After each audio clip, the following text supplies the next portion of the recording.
So I know that I haven't made much content lately, and I wanted to rectify that. And I'm actually recording this on a voice memo, and I'm going to include it with some footage that I took the other day after I went and watched a bunch of videos of Noah over on the President Foxman channel, and everyone should go check out that channel because he's got some good stuff. It's fun thought experiments that he's doing there. Good work. And he was making videos while he did these run-throughs of different video games, and he was playing Fallout New Vegas, which was probably one of the games that I most enjoyed back when I had time to play video games. And of course, being a responsible adult and a husband and father and all these other things makes it a little bit hard to find the time to do that, and without feeling guilty about it, because even if I have the free time to do it, you know, it's like, what am I going to do? Invest 40 hours into a truncated playthrough of a RPG? I mean, it's just, it would not the best use of time. But then I remembered that, you know, I have other responsibilities that are kind of fun. The dog needs a walk, and there's a post-apocalyptic wasteland right behind my house. So I figured instead of exploring a virtual wasteland, I would just go and explore a weird raider camp that exists in the woods behind my house and see what the people back there are doing. I don't know if they're like legit homeless people or if it's weird, just people with too much free time on their hand. Fortunately, there was no one there when I went, I guess because it was in the middle of the day. But you can see some of the weird stuff that's been collected. And I'm not looking at the video now, so I can't really narrate anything that you see, but I know at some point there was a mirror, so you can see that it was in fact me taking the video.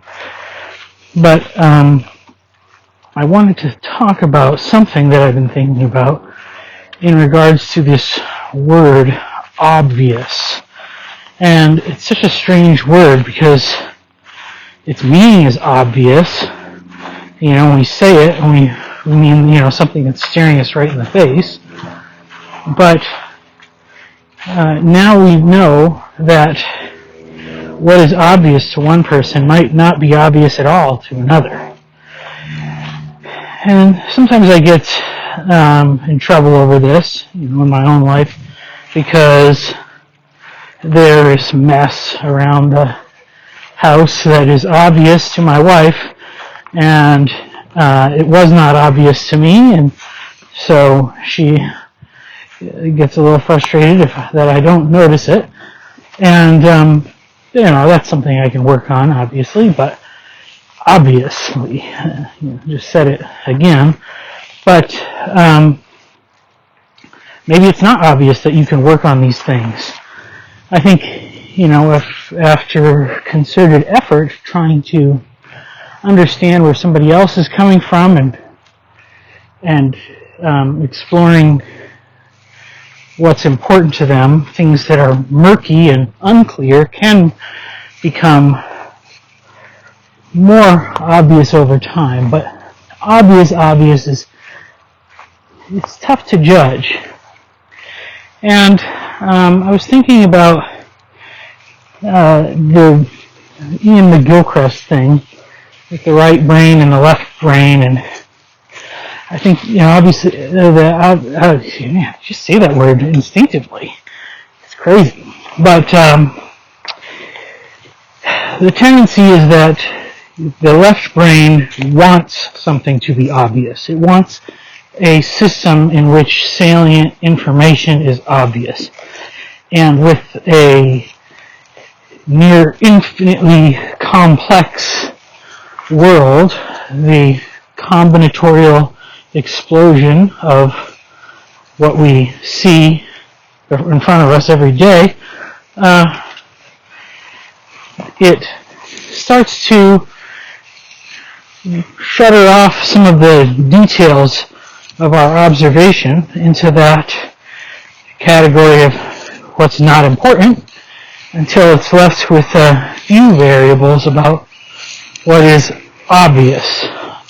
And the problem is, of course, is that we all have these different brains, and each of our left hemispheres is deciding that a different set of things are obvious to us, and then we have to work to communicate with other people and explain to them why something is so obvious to us when something completely different is obvious to them. And I think one really good notion in this regard is the category of modern art. And, I just mean whatever you consider to be modern art, the art that doesn't have, and I guess here's a good time to use it, any obvious representation. Like paint splatters or weird blotches or, these kind of like performance visual art combinations where it's like a meta art, like somebody puts like a banana on the wall or something, or like the space where a picture used to be is the art. And some of this stuff is probably actually grifters. I think the conclusion that probably most conservative-minded people, and most Christians, I would say, is that this art is obviously bad and dumb and fake. And then on another side of that equation, there's a lot of traditionalist-minded Christians. Just mostly thinking Christians and conservatives kind of mush them together. They're the ones that kind of rise to the top of the stack, who think it's obvious that other forms of art are necessarily beautiful. And I would say something like in the field of architecture, they're looking at like cathedrals and old churches, and even just like the way that people used to make public buildings like banks and town halls. They followed a predictable pattern of architectural design, and it was obvious to people what that was supposed to represent, and people enjoy that aesthetic, and then they do not like the competing aesthetic. Of course, the competing aesthetic to traditionally beautiful architecture is not the competing aesthetic to representational art. Representational art is standing in opposition to these strange abstractions, whereas traditional architecture is in opposition to plain, bland, utilitarian architecture. And I think what that kind of represents is that for a lot of people trying to figure out their way in the modern part of the world, something like the shape that a building ought to be was not obviously very important, but the function that it served was. And so the best function, utility-filled, useful shape for a building is going to be some kind of a square or rectangle. And that's what we got. And then you got blank walls, because the purpose for things like architectural moldings and casework and all the little details around doors and windows and things was not obviously useful or important to them. So it's a non-space, it's just a blank space, a container. And so those are two areas where we probably have different conceptions about what is obvious.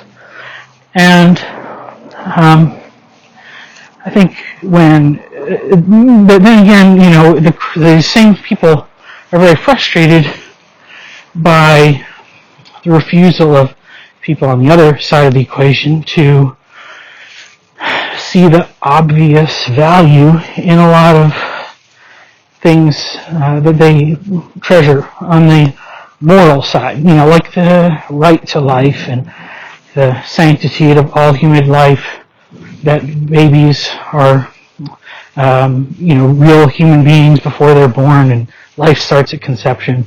And this is all obvious to them. And to me it's obvious, but this is my little part of my bias. And it's obvious, and I think there's other reasons why I think it's right too, not just because it's obvious, but they don't understand why people would question these things, or why a traditional attitude toward sex is obviously correct. But then again, when I look at what people are saying about those things, there's a lot of non-obvious details that they are importing to me. And some of it might be like, if somebody's Catholic, I will agree with them on a lot of issues, but then like the fact that it's obvious that Mary must have perpetually lived as a virgin, and that's an obviously better example of a moral life, or that it's obvious that priests should also not be married. Like, to me, those aren't obvious things. So we all have different obviousnesses. That's definitely not a word that we agree and disagree on. And so then I was thinking about about back to the modern art, because I think that one's a stretch. And I think most Christians haven't really thought about it too deeply. But I would say if we put something in the antithesis of that, perhaps take a fundamentalist type Christian who believes that the earth is young. And I think that there's definitely people have real reasons and real evidence as for why they believe that, and other people are more convinced of other evidences to the contrary. But when somebody takes a belief like that and goes to like a freshman biology course at a secular college, the teacher is going to say, obviously, that is wrong. That is obviously wrong. And I think that I've spoken about this before, the way in which we convey that, when something is construed as being obvious, and it comes from an authority figure, that makes a strong impression on somebody. And so somebody who maybe didn't think about the fact that it was not obvious, or if they had just taken it for granted, they can kind of be steamrolled by that because they don't have the answers. They haven't thought about it from themselves. And that was something I spoke about on my channel a long time ago. It's kind of like arrogance in communication has a more profound effect on what we weigh as true and false. But I think if we take that example and flip it over to the other side, very few Christians and conservatives have really taken the time to question why artists would make what we consider to be these bad and obviously stupid works of art. And the really good reminder I had about this was rewatching the series from Francis Schaeffer, because he actually took the time to sort of trace all these things out. And he probably puts it back to like Thomas Aquinas or something, or the adoption of basically a belief that we can derive absolute truth from outside of the special revelation given to us in Scripture. And that if you follow that string of thought long enough, eventually you will find no absolute but your own opinion and your own judgment. And with that realization, people will try to understand where does meaning derive from. And then you get people doing things that are absurd as a kind of a desperate plea, an act of just, maybe they're doing it for a reaction on some sense, or they're trying to, ultimately prove that there isn't anything intrinsically better about a Rembrandt than, a painting by Jackson Pollock or something like that. That arguably they are the same of, quality and whatever you reduce it just to molecules of paint on the canvas, and the arrangement of those molecules becomes arbitrary and meaningless. And so it doesn't matter how they are arranged. It's all just the same thing. Molecules of paint on a canvas. And I think that the great disservice that we've done is by not taking those things seriously, we have not taken a lot of other things seriously. And I think, that was kind of a high point. Existential philosophy and the absurdist modern art and things like that. People have retreated from that as the absolute, but now we have basically memes or something, and it's has more of a recognizable form, but the content is just as arbitrary in some ways, or just all the things that people who want to critique what is the current thing now can. And I don't even know what is the current thing necessarily. I don't know what the most influential pieces in art or cinema or music are, but there's a very strong likelihood that Christians are not taking them seriously enough. Christians and conservatives as well. And we are simply allowing what we take to be obvious as obvious to all people. And then we project this thing on our foes, if you will, or those who oppose us, as they're being deceitful, they're being obstinate in their refusal to acknowledge these things.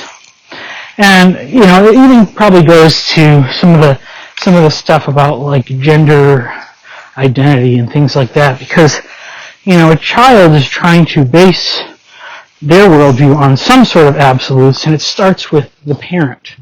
And I've shared some things before, but a child will, for the most part, they'll just want to be lazy, or they want to do what they want. It's not really a character issue. They're just kind of figuring out their things in the world. Some things they really want to do, some things they don't want to do.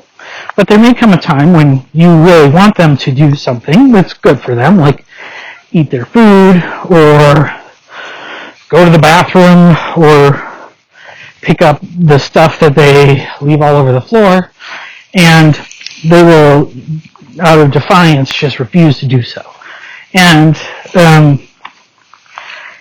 there are some schools of thought that basically, because they're basically assuming that, a child knows when they're full, so you don't have to force them to eat all their food. And a child they need to learn for themselves when to go to the bathroom, so you don't have to put them on a schedule for that. You let them pee their pants a few times, and then they'll figure out that it's better to avoid that ordeal. And, some of that may be true, but there's these other moments where they're really choosing an arbitrary place because they're trying to find a boundary. They're trying to find a corner. They're trying to find something that they can base the other information that they're learning about the world off of.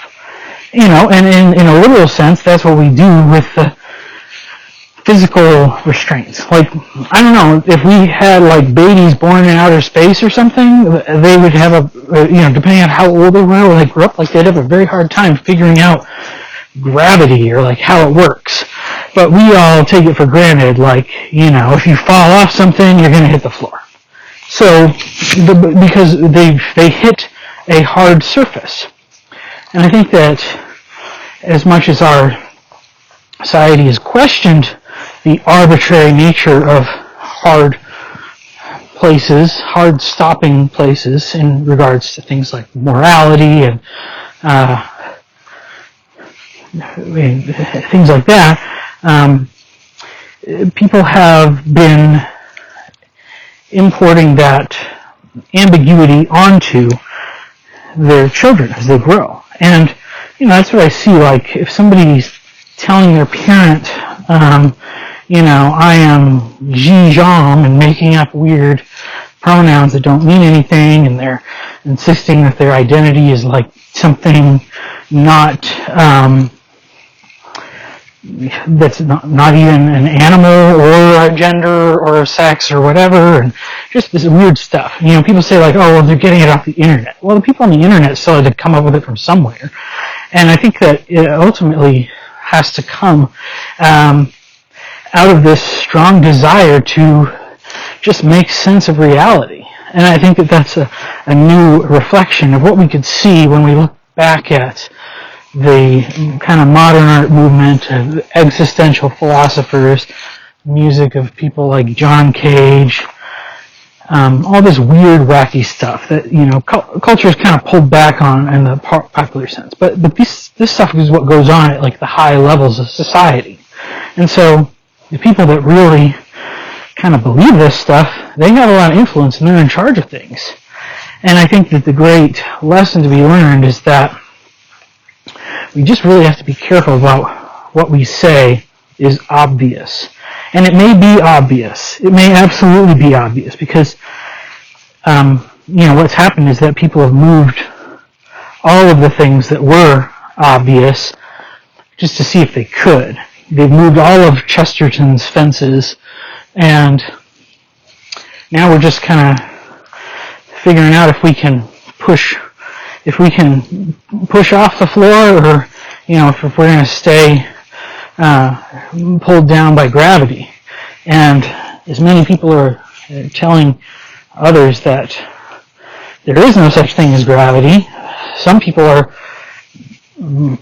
building up their brains in that way. And the left part of their brain that's taking over is putting that in the category of obviously true. And we don't know what's going to become of all that. So that was just kind of my rambling thoughts about these things, and figured somebody might enjoy thinking about that.